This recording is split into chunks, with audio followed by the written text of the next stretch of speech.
மாதா தொலைக்காட்சி நேயர்களுக்கு என் அன்பு வணக்கம். சென்னை கொளத்தூரில் உள்ள மெரிடியன் மருத்துவமனை மற்றும் மாதா தொலைக்காட்சி இணைந்து நடத்தும் நலம் தரும் மருத்துவம். இந்நிகழ்ச்சியில் சிறப்பு விருந்தினராக வந்திருப்பவர் மகப்பேறு மருத்துவர் டாக்டர் ரூஹி அவர்கள். வணக்கம் மேம். வணக்கம் மேம். இப்போ நிறைய பெண்களுக்கு நிறைய பிரச்சனைகள் வருது மேம். அதை பத்தி நம்ம இந்த செஷன்ல பேச போறோம். அண்ட் என்னோட ஃபர்ஸ்ட் கொஸ்டின் என்ன அப்படின்னா, சின்ன வயசுலயே குழந்தைங்க எல்லாமே வயசுக்கு வந்துடுறாங்க மேம். சோ அதை பத்தி உங்களோட கருத்து என்ன மேம்? ஸோ குழந்தைகளுக்கு சிறு வயதிலேயே 7லேருந்து 10 வயசுக்கு உள்ளே இருக்கிற சிறுமிகளுக்கு இப்போலாம் மாதவிடாய் ரொம்ப சீக்கிரமாவே ஆரம்பிச்சிடுது. அதுக்கு முக்கியமாக இந்த பாலியல் வளர்ச்சிக்கான அறிகுறிகள் ஏதாச்சும் இருக்கான்னு சொல்லிட்டு நம்ம பார்க்கணும். ஸோ இந்த பாலியல் வளர்ச்சிக்கான அறிகுறிகள்னு வரும்போது நம்மளுக்கு இந்த ஃபர்ஸ்ட் இந்த மார்பக வளர்ச்சி இருக்கா, இல்லைன்னா ப்ரைவேட் பார்ட்ஸில் ஏதாச்சும் ஹேர் க்ரோத் இருக்கான்னு சொல்லிட்டு நம்ம நோட்டீஸ் பண்ணோம்னா, அடுத்தது அவங்களுக்கு அந்த சின்ன வயசு குழந்தைங்களுக்கு பீரியட்ஸ் தான் வரும். ஸோ இந்த பீரியட்ஸ் இது மாதிரி சீக்கிரமாக வரதுக்கான ஒரு சில ரீசன்ஸ் இருக்குது. லைக் மூளையில் அந்த நரம்பு மண்டலத்தில் சீக்கிரமாக ஹார்மோன்ஸ் அமைக்கிறதுக்கான காரணம் இருக்கலாம். மூளையில் சீக்கிரமாக நம்மளுக்கு அந்த ஹார்மோன்ஸ் அமைக்கிறதுக்கான காரணங்கள் இருக்கலாம். இல்லைன்னா குழந்தைங்களுக்கு ரொம்ப உடல் எடை ஜாஸ்தியாக இருக்கலாம், இல்லை தைராய்டு பிரச்சனைகளாக கூட இருக்கலாம். இதை நம்ம எப்படி ரொம்ப ப்ரிவென்ட் பண்ண முடியும்னா, குழந்தைங்களுக்கு ஹெல்த்தியாக டயட் கொடுங்க, ப்ராப்பராக எக்ஸசைஸ் பண்ண விடுங்க. லைக் குழந்தைங்கள நல்லா ஊட்டி கொழுக்கு முழுக்குன்னு சொல்லிட்டு ரொம்ப ஒபீஸ் ஆகி விட்டுட்டோம்னா, அது பேரண்ட்ஸ் தான் நம்ம அதை வெயிட்டை நம்ம கட்டுப்படுத்த முடியும். ஸோ குழந்தைங்களுக்கு வெளியே அவுட்டோர் ஆக்டிவிட்டீஸை ரொம்ப என்கரேஜ் பண்ணணும். சிறுமிகளுக்கு நம்ம அவுட்டோர் ஆக்டிவிட்டீஸ் என்கரேஜ் பண்ணாமல் வீட்டிலே அடக்கி வச்சிருக்கிறதுனால அவங்களுக்கு வெயிட் கெயின்லாம் ரொம்ப ஜாஸ்தியாகி சீக்கிரமாக ஏஜ் அட்டன் பண்ணிடுறாங்க. ஸோ இதை அவாய்ட் பண்ணுறதுக்கு அவுட்டோர் ஆக்டிவிட்டீஸ் நல்லா என்கரேஜ் பண்ணுங்கள். ஜங்க் ஃபுட்ஸை அவாய்ட் பண்ண வைங்க. லைக் எக்ஸசைசஸ் நல்லா பண்ண வைங்க. அண்ட் இன்கேஸ் அவங்களுக்கு ஃபேமிலியில் யாருக்காச்சும் அவங்க அம்மா இல்லை பாட்டிக்கு சீக்கிரமாக ஏஜ் அட்டன் பண்ணியிருந்தாங்கன்னா, இல்லை அவங்களுக்கு தைராய்டு பிரச்சனை ஏதாச்சும் இருக்குது, அண்ட் இந்த பாலியல் வளர்ச்சிக்கான ஏதாச்சும் அறிகுறிகள் அவங்க சீக்கிரமாக பார்க்குறாங்கன்னா, ஒரு டாக்டரை கன்சல்ட் பண்ணிக்கிறது பெட்டர். டாக்டர், இப்ப சின்ன குழந்தைங்க சீக்கிரமாவே வயசுக்கு வந்துடுறாங்க, அதற்கான அறிகுறிகள் என்ன? ஏன் அதனால சீக்கிரமா வயசுக்கு வராங்க? சரி, நம்ம பார்க்கும்போது 7லேருந்து 10 வயசுக்கு உள்ள இருக்கிற சிறுமிகளுக்கு இப்போ சீக்கிரமாவே பருவநிலைக்கு வந்துடுறாங்க. இதுக்கு முக்கியமான அறிகுறிகள் ஒரு சிலது இருக்கு. இந்த பாலியல் வளர்ச்சிக்கான அறிகுறிகள்னு சொல்லுவோம். அவங்களுக்கு லைக் சீக்கிரமா மார்பக வளர்ச்சி ஏற்படலாம், இல்லைன்னா ப்ரைவேட் பார்ட்ஸ்ல ஹேர் க்ரோத் சீக்கிரமாவே வரலாம். யூஷுவல் டைமை விட கொஞ்சம் சீக்கிரமாகவே அவங்களுக்கு வளர ஆரம்பிக்கலாம். அப்படி இந்த 2 சைன்ஸ் பார்த்தோம்னா, அடுத்தது அவங்களுக்கு பீரியட்ஸ் சீக்கிரமாக வர்றதுக்கான சான்சஸ் இருக்குது. ஸோ இது யார் யாருக்கெல்லாம் வரலான்னா இது ஏன் வளருதுன்னா, மூளையில் செயல்படுற அந்த ஹார்மோன் அமைப்பு சீக்கிரமாகவே அவங்களுக்கு ஹார்மோன் சுரக்க ஆரம்பிச்சிடுறது. ஸோ இது நம்மளுக்கு பீரியட்ஸாக சீக்கிரமாக வந்துடுது. ஸோ இது மூளையில் இருக்கிற கட்டிகள், இல்லை தைராய்டு பிரச்சனை, இந்த உடல் எடை ஜாஸ்தியாக இருக்கிற குழந்தைங்களுக்கு இந்த சீக்கிரமாக பருவநிலை அடையலாம். இது எப்படி நம்ம இதுக்கு பயப்பட வேண்டாம். இது எப்படி நம்ம ரொம்ப ஈஸியாக அவாய்ட் பண்ணிக்கலாம்னா, நம்ம குழந்தைங்கள அவுட்டோர் ஆக்டிவிட்டீஸ் நல்லா என்கரேஜ் பண்ணுங்க. அவங்களோட வெயிட்டை பேரண்ட்ஸ் கையில் தான் இருக்குது. நல்லா சாப்பிட வச்சு கொழுக்கு முழுக்குன்னு சொல்லிட்டு ரொம்ப வெயிட் கெயின் ஆக விடாமல் அவங்கள நல்லா ஹெல்தி அண்ட் பேலன்ஸ் டயட் கொடுத்து அவங்களோட வெயிட்டை மானிட்டர் பண்ணி நல்லா ஸ்டேபிளாக வைங்க. ஸோ இன்கேஸ் அவங்களுக்கு ஃபேமிலியில் யாருக்காச்சும் அவங்களோட அம்மா பாட்டி யாருக்காச்சும் சீக்கிரமாக இந்த மாதிரி ஏஜ் அட்டன் பண்ணியிருந்தாங்கன்னா அவங்களுக்கும் வரத்துக்கு சான்சஸ் இருக்குது. ஸோ அதை அந்த மாதிரி ஏதாச்சும் ஆயிடுச்சுன்னா பயப்படலாம் வேண்டிய அவசியம் இல்லை. அவங்களுக்கு ப்ராசஸ் ஃபுட்டு, ஜங்க் ஃபுட்டு, என்ன எக்ஸஸ் சுகர் இருக்கிற உணவு பழக்க வகைகள் இதெல்லாமே கட் டவுன் பண்ணிட்டோம்னாவே நம்ம இந்த சீக்கிரமா பருவநிலை அடைகிறத நம்ம அவாய்ட் பண்ணிக்கலாம். ஓகே டாக்டர், இப்போ அடுத்த கேள்வி என்னன்னா, irregular periods அப்படின்னு சொல்றது இப்போ காமன் ஆயிடுச்சு. சோ அது தடுக்கிறதுக்கான வழிகள் என்ன, இல்ல அது ஏதாவது பிரச்சனை வருமா? இர்ரெகுலர் பீரியட்ஸ்ன்னு வரும்போது நம்ம எல்லா கண்டிஷன்ஸ்லயும் இர்ரெகுலர் பீரியட்ஸ் வந்துட்டு காமன் கிடையாது. லைக் ஒரு சில பேஷண்ட்ஸ்க்கு மன அழுத்தம் ஜாஸ்தியா இருக்கலாம். அவங்க வந்துட்டு ரெகுலராகவே எக்ஸசைஸ் வந்துட்டு ரொம்ப ஜாஸ்தியா பண்றவங்களா இருப்பாங்க. இல்ல அவங்களுக்கு உடல் எடை வந்துட்டு ரொம்ப ஜாஸ்தியா இருக்கிறவங்களுக்கும் வந்துட்டு இர்ரெகுலர் பீரியட்ஸ் வரலாம். இல்ல வேற ஏதாச்சும் மெடிகேஷன்ஸ் எடுத்துட்டு இருந்தாங்கனாலும் அதனாலயும் இர்ரெகுலர் பீரியட்ஸ் இருக்கலாம். இது ஏதாச்சும் இருந்துச்சுன்னா நம்ம டாக்டர்ஸ் கிட்ட கன்சல்ட் பண்ணி அது வந்துட்டு சரி செஞ்சுக்கணும். இன்கேஸ் அவங்களுக்கு இர்ரெகுலர் பீரியட்ஸ் வந்துட்டு டேப்லெட் சாப்பிட்டா மட்டும்தான் எனக்கு பீரியட்ஸ் வருது, 3-4 மாசம் ஆனாலும் எனக்கு பீரியட்ஸ் வர்றதில்லை, இல்ல வரும்போது பீரியட்ஸ் ரொம்ப ஜாஸ்தியா இருக்கு, உதிரப்போக்கு ரொம்ப நாளைக்கு நீண்ட காலத்துக்கு இருந்துட்டே இருக்குதுன்னா நம்ம வந்துட்டு டாக்டர்ஸ் கிட்ட கன்சல்ட் பண்ணிக்கணும். டாக்டர், இப்போ பெண்களிடையே வந்து பிசிஓஎஸ் பிரச்சனை வந்துட்டு அதிகமா இருக்கு. ஸோ பிசிஓஎஸ்னா என்ன, அதோட அறிகுறிகள் என்ன? இப்போ பிசிஓஎஸ் இருக்கிறதுனால நிறைய பேருக்கு வந்துட்டு குழந்தையின்மை வருது. ஸோ அதற்காக நீங்க என்ன சொல்ல விரும்புறீங்க டாக்டர்? பாலிசிஸ்டிக் ஓவரிஸ் இப்போ வந்துட்டு ரொம்ப காமனா இருக்கு. இது வெறும் பிசிஓஎஸ்ன்னு சொன்னா மட்டும் பத்தாது. இந்த பிசிஓஎஸோட சேர்ந்து நம்மளுக்கு வந்துட்டு மற்ற ஹார்மோன் பிரச்சனைகள் லைக் இன்சுலின்ல சுரக்கிற பிரச்சனை, தைராய்டு பிரச்சனை, அதுக்கப்புறமா இந்த ஓவரிஸ் ஹார்மோன்ஸ் வந்துட்டு சரியா சுரக்காததுனால வர பிரச்சனைகளால வர்றதுதான் வந்துட்டு இப்போ இந்த பிசிஓஎஸ் நம்ம வந்துட்டு பெயர் மாற்றம் செய்யப்பட்டிருக்கும். இந்த பிசிஓஎஸ் இப்போ நம்ம வந்துட்டு பிஎம்ஓஎஸ், அதாச்சும் poly endocrine metabolic ovarian syndrome அப்படின்னு சொல்லிட்டு நம்ம இந்த பெயர் மாற்றம் செய்யப்பட்டிருக்கு. இதுக்கு வந்துட்டு யூஷுவல் சிம்டம்ஸ் தான். இர்ரெகுலர் பீரியட்ஸ் இருக்கலாம். இர்ரெகுலர் பீரியட்ஸ் வந்துட்டு 3லேருந்து 4 மாசம் கூட அவங்களுக்கு பீரியட்ஸ் வராம இருக்கலாம். இல்லை டேப்லெட்ஸ் போட்டால் மட்டுமே பீரியட்ஸ் வரலாம். இல்லை வெயிட் கெயின் ஜாஸ்தியாகலாம். இல்லைன்னா முகப்பரு ஜாஸ்தியாக இருக்கலாம். அவங்களுக்கு தலையில முடிகள் நிறைய கொட்டலாம். இல்லைன்னா தலைமுடி ரொம்ப தின் ஆயிட்டு வரும். இந்த மாதிரி கண்டிஷன்ஸ்ல பிஎம்ஓஎஸ் நம்மளுக்கு இருக்கலாம். ஸோ இதில் வந்துட்டு இர்ரெகுலர் பீரியட்ஸ்ன்னு வரும்போது நம்ம வந்துட்டு அந்த பீரியட்ஸை ஹார்மோன் லெவல்ஸில் வந்துட்டு நம்ம ரெகுலரைஸ் பண்ணிட்டு அந்த ஹார்மோன் தெரப்பி மட்டும் எடுக்காம லைஃப் ஸ்டைல் சேஞ்சஸ், அதாச்சும் ரெகுலராக எக்ஸசைஸ் பண்ணணும், ஹெல்தி டயட் சாப்பிடணும், ப்ராப்பர் ஸ்லீப். இதை நிறைய பேர் மறந்துடுறாங்க. ஒழுங்கான தூக்கம் எடுத்துக்கிட்டு நல்லா ப்ராப்பர் டயட் எடுத்துக்கிட்டு ஜங்க் ஃபுட்ஸ் அவாய்ட் பண்ணிட்டு அன்ஹெல்தி ஃபேட்ஸ் வந்துட்டு அவாய்ட் பண்ணிட்டு இருந்தோம்னாவே நம்ம வந்துட்டு இந்த பிசிஓஎஸை ப்ரிவென்ட் பண்ணலாம். ஓகே டாக்டர், இப்போ என்னோட அடுத்த கேள்வி என்ன அப்படின்னா, பீரியட்ஸ் வரும்போது நிறைய பேருக்கு வயிற்று வலி வருது. அது ரொம்ப கடுமையான வயிற்று வலியா இருக்கு.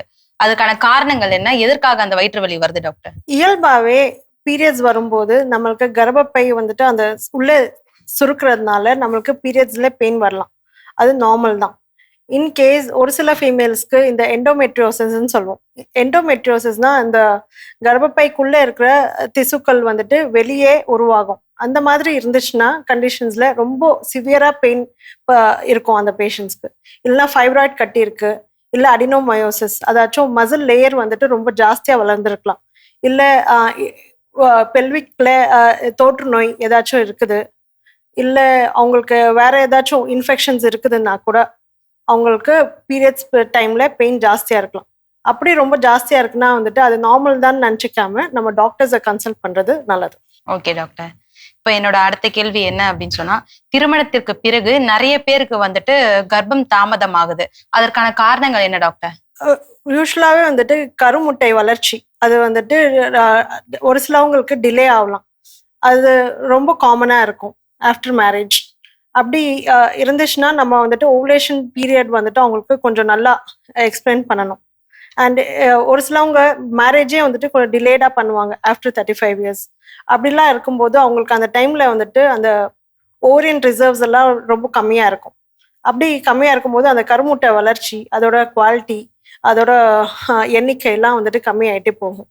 ஸோ அப்படி இருக்கும்போது அவங்களுக்கு மலட்டுத்தன்மையெல்லாம் ஈஸியாக இருக்கலாம். ஓகே டாக்டர், இப்போ மலட்டுத்தன்மையோட ஆரம்ப அறிகுறிகள் என்ன டாக்டர்? வார்னிங் சைன்ஸ்ன்னு சொல்லணும்னா நம்ம இர்ரெகுலர் பீரியட்ஸ் இருக்கலாம். அவங்களுக்கு ரொம்ப நாளைக்கு நீண்ட காலத்துக்கு பீரியட்ஸ் வந்துட்டு இர்ரெகுலராக இருக்கலாம்.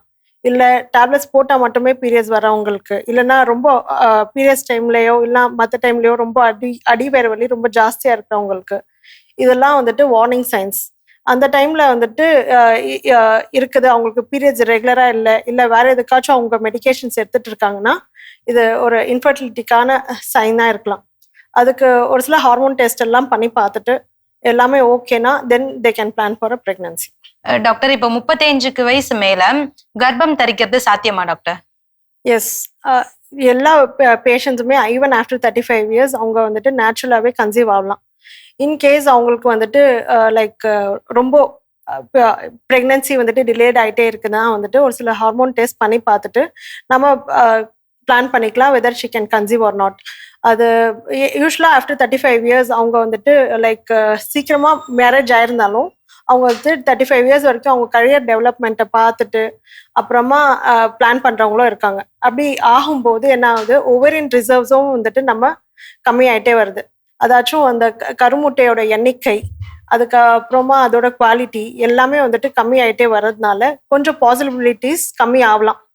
பட் வந்துட்டு நம்ம ப்ராப்பராக டயட் எக்ஸசைஸ் எல்லாமே வந்துட்டு மானிட்டர் பண்ணிட்டோம், இந்த ஹார்மோன் லெவல்ஸுமே மானிட்டர் பண்ணிட்டு இருந்தோம்னா S it is possible to conceive naturally even after 35 years.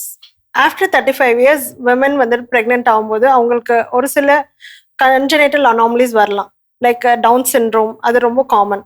பொதுவாகவே குரோமோசோம் எல்லா ஹியூமன் பீயிங்ஸ்க்கும் 46 இருக்கும். இந்த டவுன் சிண்ட்ரோம்ல இந்த 21st குரோமோசோம் வந்துட்டு ரொம்ப ஜாஸ்தியாக இருக்கும். ஸோ அதனால வந்துட்டு இந்த டவுன் சிண்ட்ரோம்ன்ற அனாமலி வரலாம்.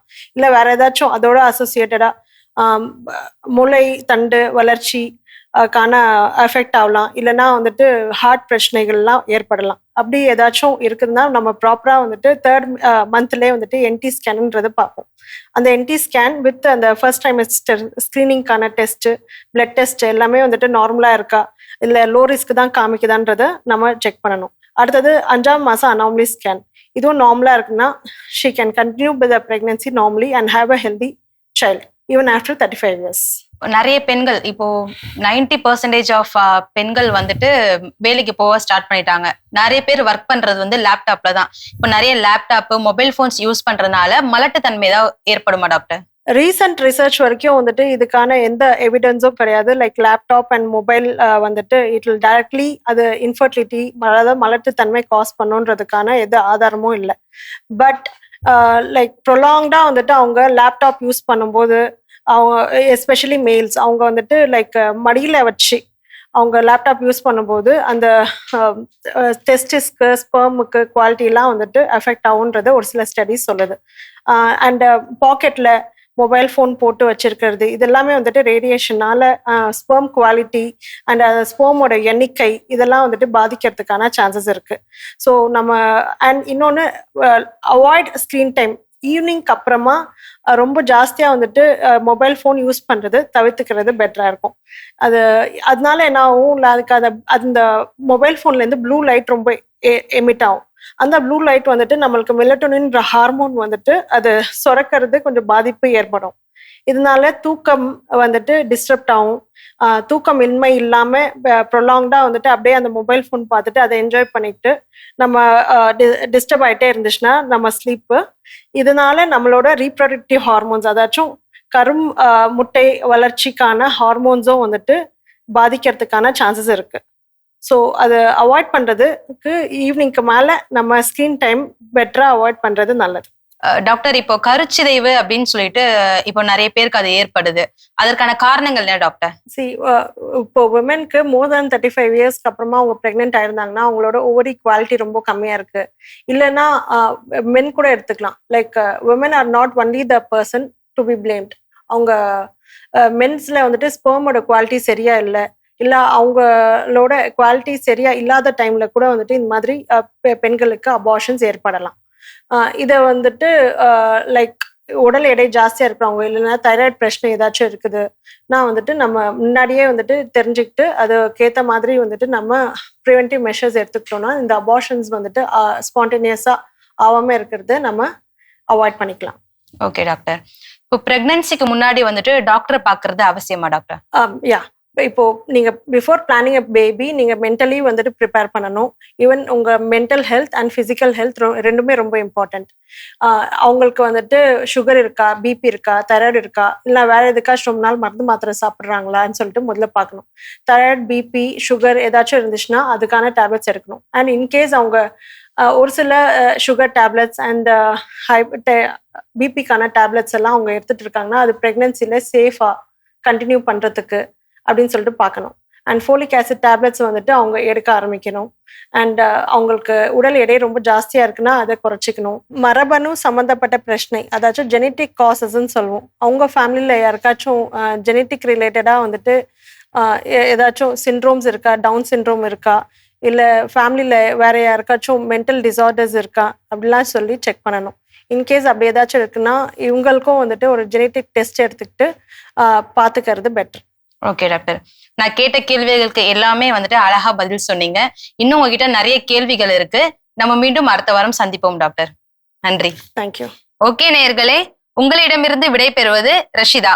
இது மாதா தொலைக்காட்சி மற்றும் சென்னை கொளத்தூரில் உள்ள மெரிடியன் மருத்துவமனை இணைந்து நடத்தும் நலம் தரும் மருத்துவம். நன்றி, வணக்கம்.